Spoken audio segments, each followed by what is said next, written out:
volta ao meu canal. Não se esqueçam, vocês que não são inscritos, se inscrevam no meu canal, acione o sininho de notificação porque toda segunda tem vídeo novo no canal.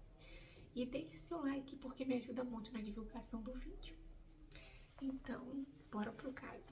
Gente, hoje eu vou falar um caso com vocês que aconteceu no Japão, que chocou o mundo inteiro, não só na época, como até hoje, né? Choca muitas pessoas às vezes não querem falar, não querem contar sobre esse caso porque ele foi realmente aterrorizante. Ele é conhecido, né, como 44 Dias no Inferno. Esse caso é o da Junko Furuta. Já peço desculpas a vocês porque eu não sei japonês, então algumas pronúncias vão sair erradas, mas já peço desculpas se eu errar algum nome ou alguma cidade, já peço desculpas. Junko Furuta nasceu no dia 18 de janeiro de 1971, na cidade de Misato, no Japão. A Junko estudava o seu último ano na escola de Minami High School, né? Ela tinha dois irmãos, um mais novo e um mais velho. Ela era do meio, né? E ela era mais quietinha, tímida, né? Ela era uma boa aluna, tinha boas notas. Ela era meio que popular na escola, mas não era aquela popular que saía em festas, que bebia, que fumava, que usava drogas, não. Ela era mais reservada, né? Ela não ia em festas, ela não bebia, ela não fumava, ela não usava drogas. Ela era mais tranquila, né? E ela trabalhava também meio período como garçonete na época que aconteceu, que foi em 1988, quando ela tinha 17 anos, né? E lá tinha um grupo de meninos que eram populares também na escola, né? Só que eles eram de uma máfia yakuza, né? E eles eram aqueles valentões da escola, né? Que gostava de bater, de fazer bullying. Eles eram esses tipos de meninos. E a Junko, por ser mais reservada, então era bem diferente deles, né? Yakuza é uma máfia japonesa, né? Então, esses meninos se aproximaram de Junko e chamou ela para sair, né? Um deles chamaram ela para sair e ela rejeitou porque não tinha nada a ver um com o outro, né? Ela não queria namorar, né? Como eu disse, ela era bem tímida e ela tinha planos para depois de terminar a escola. Então ela não queria se envolver com ninguém. Não era por ser ele, porque ela não queria namorar na época, ela era mais reservada, mais na dela, né? E então um dia ela tava passando e esse menino que tava querendo sair com a Junko é Hiroshi, o nome dele. Ele tinha 18 anos, né? Hiroshi chamou ela algumas vezes para sair e ela sempre negou. E Hiroshi, ele nunca teve problema, né, com mulheres, por conta dele ser popular, né? Então ele tinha esse costume de ficar com as meninas. Depois elas saíam machucadas, né? Apareciam machucadas porque ele era agressivo, né? Então elas saíam com manchas, com machucados, sempre por conta dele ser bem agressivo. E ele chamou a Junko algumas vezes para sair e como ela negou, ele começou a ficar bem irritado, né? Por ela negar ele mesmo. E o que aconteceu? Ele chamou um amigo dele, né, numa noite, pra ficar na rua, né, olhando, procurando uma mulher que eles pudessem roubar ela e violentar ela, né. Esse era um hábito deles, era normal eles fazerem isso, né, porque eles achavam que por serem de uma máfia e tudo mais, então que eles era super normal para eles, né, fazerem aquele tipo de ato. Só que, infelizmente, o destino da Junko bateu aquele dia de frente com eles. Ela estava saindo do seu trabalho de bicicleta e ele avistou ela de longe vindo. Então ele pediu para esse amigo dele derrubá-la da bicicleta e sair correndo para que ele pudesse ajudar ela e se passar por um bom moço, né? Uma boa pessoa. E foi exatamente isso que aconteceu, gente. Infelizmente, né, a Junko tava nessa bicicleta quando o amigo do Hiroshi derrubou ela. E então ele foi e levantou ela do chão, né, que ela caiu, levantou ela do chão, perguntou se ela tava bem e pediu para que ela tomasse cuidado, porque naquela hora, né, podia alguém fazer algum mal a ela. Então pediu para que ela tomasse muito cuidado e perguntou se ela não queria, né, que ele levasse ela até a casa dela.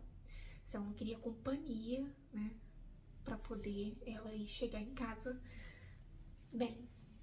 E infelizmente, gente, naquele dia ele levou a Junko para um galpão, né, longe, e foi aí que começaram as torturas.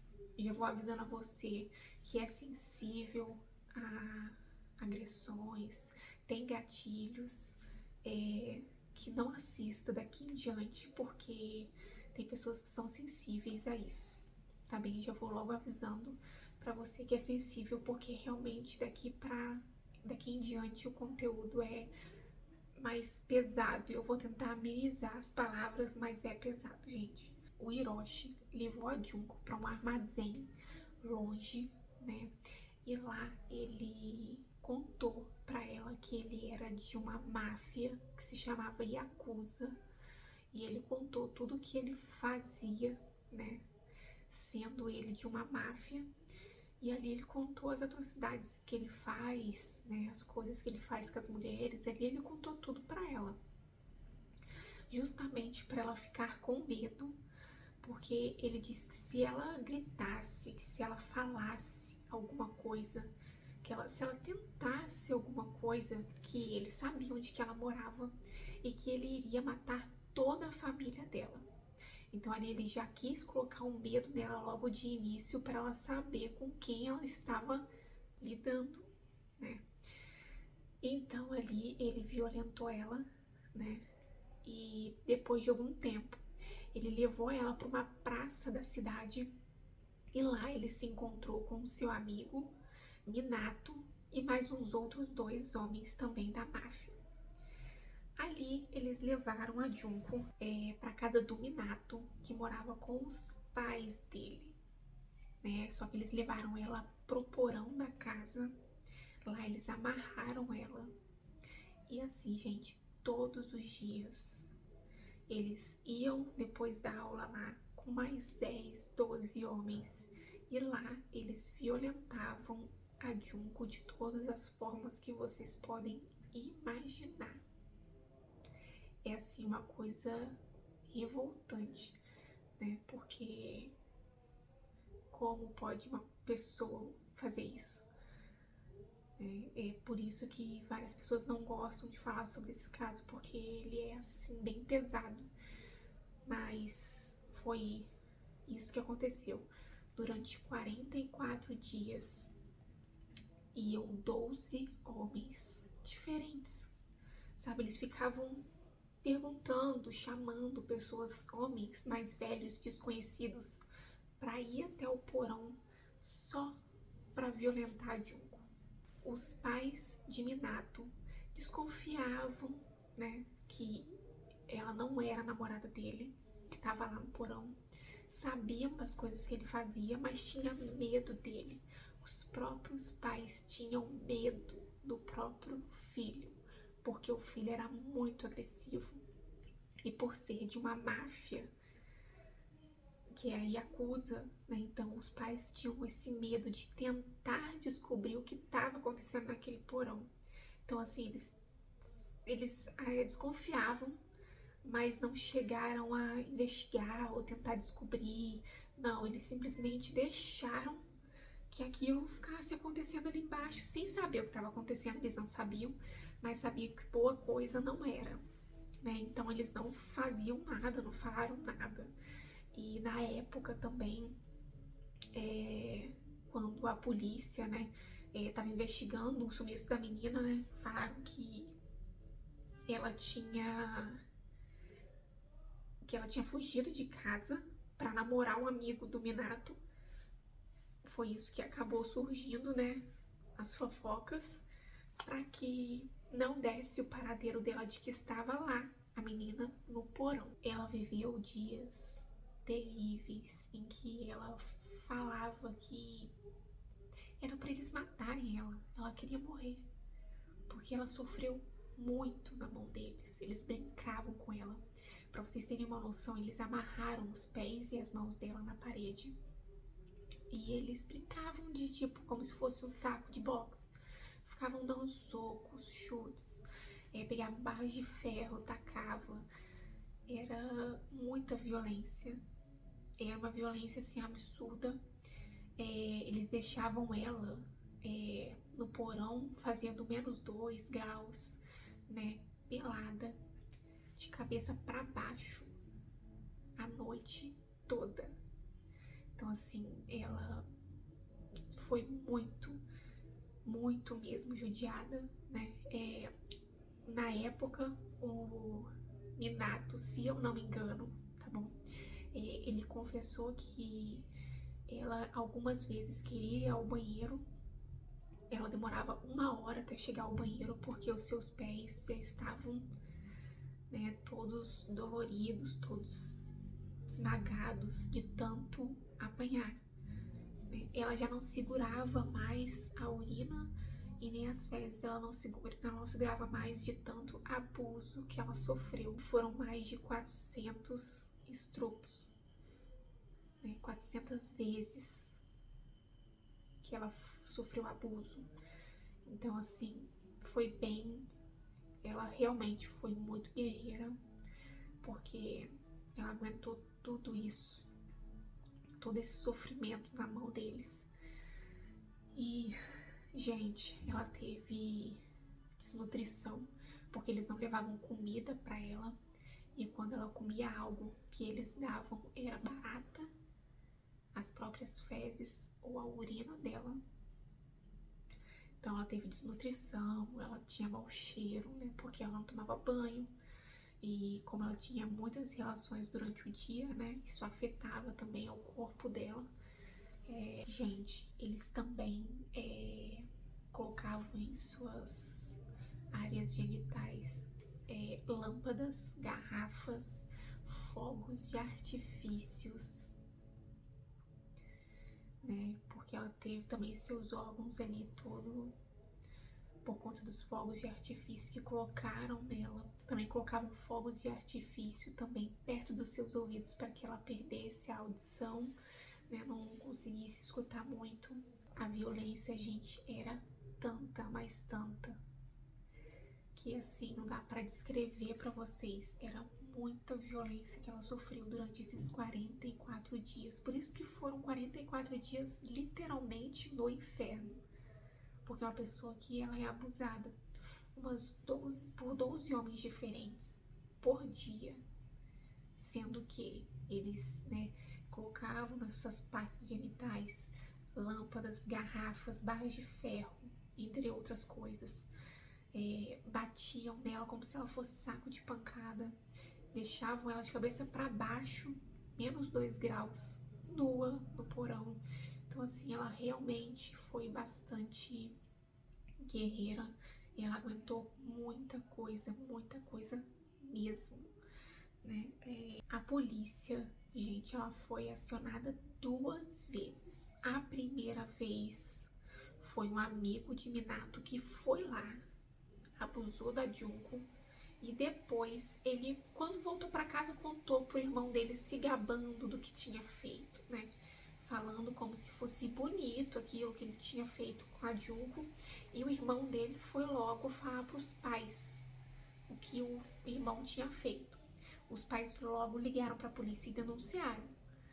A polícia foi até a casa de Minato, onde a Junko estava no porão, e disse que havia tido uma denúncia lá, que a Junko, que tinha desaparecido, estava lá. Eu não sei como, mas eles conseguiram convencer a polícia de que não tinha nenhuma menina lá, de que não tinha nada lá e que era uma denúncia falsa. A polícia simplesmente aceitou, né, e foi embora. Gente, isso é para as pessoas verem que quando o descaso que foi das autoridades nesse caso, o descaso foi gigantesco, foi enorme, e vocês vão ver mais à frente. A segunda vez, gente, foi a própria Junko que conseguiu, né, ligar para a polícia. Ela conseguiu pegar o telefone, ligou para a polícia, só que quando ela falou que estava lá e começou a falar com a polícia, o Minato viu, era um telefone, e ela logo desligou o telefone na cara do policial, porque ela ficou com medo. A polícia retornou a ligação e Minato atendeu e disse que era um engano. E a polícia simplesmente aceitou que era um engano, né? Não escutou a voz da menina, não percebeu que era uma denúncia, não. Sabe, gente, eu fico assim, indignada com esse caso por conta disso, porque uma pessoa liga, né? Gente, é raro você vê tantos casos, né? E a menina conseguiu ligar e a polícia nem fez pouco caso, gente, fez pouco caso, sabe? É o que eu acho que deixa todo mundo, né, triste com o caso e ao mesmo tempo revoltados com o caso da polícia, o descaso da polícia em relação a isso. E ela ligou e falou com eles, mas ele falou que era um engano e a polícia aceitou e pronto, ficou por isso mesmo. Como punição para ela, eles jogaram líquido inflamável nas suas pernas e tacaram fogo. Ela ficou com queimaduras de 2º grau, mas sobreviveu às queimaduras. No dia 4 de janeiro de 1989, né, eles foram jogar um jogo lá com a Junko, né, um jogo muito popular no Japão, e a Junko ganhou deles no jogo. Então eles ficaram bem bravos, né, porque eles não esperavam que de todos eles ela fosse ganhar. E teve com certeza uma outra punição, né, gente? Como era de se esperar. Já teve tantas agressões, tantas punições, tantas coisas, né? Não ia ser diferente. Eles pegaram a Junko e bateram tanto nela. E teve um momento em que ela, apanhando deles ali, ela acabou caindo e batendo a cabeça com muita força e teve ali uma convulsão e morreu na hora. Eles não perceberam que ela tinha morrido, achou que ela só tinha desmaiado, e então seu corpo ficou ali, né, por um tempo, até que eles perceberam que a Junko tinha morrido. E eles ficaram com muito medo, né, de serem presos, de a polícia ir ali e fazer alguma coisa com eles. Então eles logo pegaram a Junko, colocaram numa mala e levaram ela até uma indústria, né? Lá eles colocaram ela dentro de uma máquina onde faz concreto, né? E colocou ela no concreto lá dentro e deixaram ela lá. O que acontece, gente? Eles, nesse tempo da Junko, eles também violentaram uma outra mulher de 19 anos. Só que eles só estupraram ela, né? Não foi como o caso da Junko, que foi sequestrada. Eles abusaram dela, estupraram ela e liberaram ela. E ela denunciou eles. Então eles foram presos. Então eles foram interrogados pela polícia por conta dessa mulher de 19 anos. Eles foram interrogados, né, eles fizeram umas perguntas para Hiroshi e Ogura, né, que é o outro amigo deles. E ali a polícia jogou um verde para Hiroshi, né, dizendo que Ogura tinha dito sobre a Junko, né, que tinha contado para eles. E então logo o Hiroshi foi e confessou o que fez, né? Então a polícia ela jogou ali um verde e o Hiroshi caiu nessa. Ali o Hiroshi disse aonde que a Junko estava, e então a polícia foi lá nesse local averiguar e realmente acharam a Junko, né, no meio do concreto. Conseguiram identificar ela, gente, pelas suas digitais, tá bom? Conseguiram identificar ela quando fizeram a autópsia dela, que ela estava grávida, mas eu não sei se isso é verdade ou não.